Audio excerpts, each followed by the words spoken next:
बद्रीनाथ धाम को लेकर एक ऐसी भविष्यवाणी की गई है जिसके बाद बद्रीनाथ धाम के श्रद्धालु कभी भी उनके दर्शन नहीं कर पाएंगे।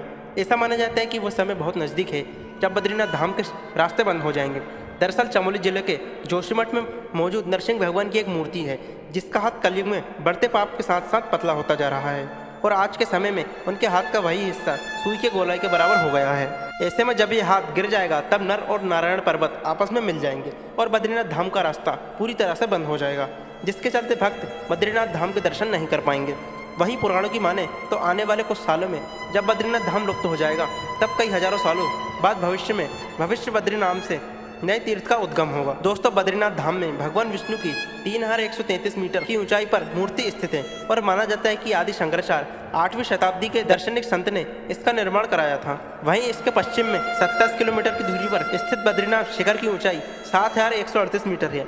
बद्रीनाथ में एक मंदिर है जिसमें बद्रीनाथ या विष्णु की वेदी है। ये 2000 वर्ष से भी अधिक समय से एक प्रसिद्ध तीर्थ स्थान रहा है। दोस्तों, 16वीं सदी के गढ़वाल के राजा ने मूर्ति को उठवाकर वर्तमान बद्रीनाथ मंदिर में ले जाकर उसकी स्थापना करवा दी थी और यह भी माना जाता है कि आदि गुरु शंकराचार्य ने 8वीं सदी में मंदिर का निर्माण कराया था। शंकराचार्य की व्यवस्था के अनुसार मंदिर का पुजारी दक्षिण भारत के केरल राज्य से होता है। यहाँ भगवान विष्णु का विशाल प्रकृति की गोद में स्थित है। यह मंदिर 3 भागों में विभाजित है: गर्भगृह, दर्शन मंडप और सभा मंडप। बद्रीनाथ धाम मंदिर में 15 मूर्ति स्थापित हैं। साथ ही साथ मंदिर के अंदर भगवान विष्णु की 1 मीटर ऊंचे काले पत्थर की प्रतिमा है। इस मंदिर को धरती का वैकुंठ भी कहते हैं। पौराणिक कथा के अनुसार यह स्थान शिव भूमि के रूप में व्यवस्थित था। भगवान विष्णु अपने ध्यान योग के लिए स्थान खोज रहे थे और उन्हें अलकनंदा के पास शिव भूमि का स्थान बहुत भाग आया। उन्होंने वर्तमान चरण पादुका स्थल पर गंगा और अलकनंदा के संगम के पास बालक रूप धारण किया और रोने लगे।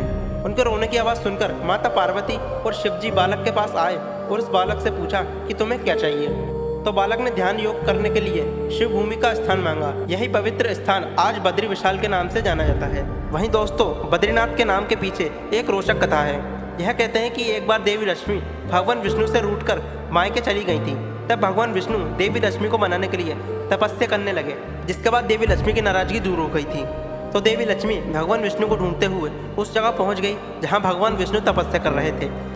उस समय उस स्थान पर बद्री का वन था। यहाँ भगवान विष्णु ने तपस्या की थी, इसलिए लक्ष्मी जी ने भगवान विष्णु को बद्रीनाथ नाम दिया और इस जगह का नाम बद्रीनाथ पड़ा। बद्रीनाथ मंदिर भक्तों के लिए सुबह 7 बजे से रात 8 बजे तक खुला रहता है। इस मंदिर में बद्रीनाथ भगवान की दिन में 2 बार आरती होती है। सुबह 4:30 बजे अभिषेक और आरती व रात्रि में 8:30 बजे रात्रि आरती होती है। भगवान को प्रसाद के रूप में गरी का गोला, मिश्री, कच्चे चने के दाल और वन की तुलसी की माला अर्पित की जाती है। यह बद्रीनाथ मंदिर से जुड़ी मान्यता है कि इस मंदिर में दर्शन मात्र करने से ब्रह्म हत्या के पाप से छुटकारा मिल जाता है। इसके साथ ही यहाँ ऊंची शिला पर एक ब्रह्म कपाल नाम की एक जगह स्थित है जहाँ पितरों को तर्पण करने से पितरों को मुक्ति मिल जाती है। इसके साथ ही बद्रीनाथ में पूजा करने वाले ब्राह्मण आदि गुरु शंकराचार्य जी के अनुयायी होते हैं जो रावल कहलाते हैं। रावल के लिए स्त्री का परामर्श करना भी पाप माना जाता है।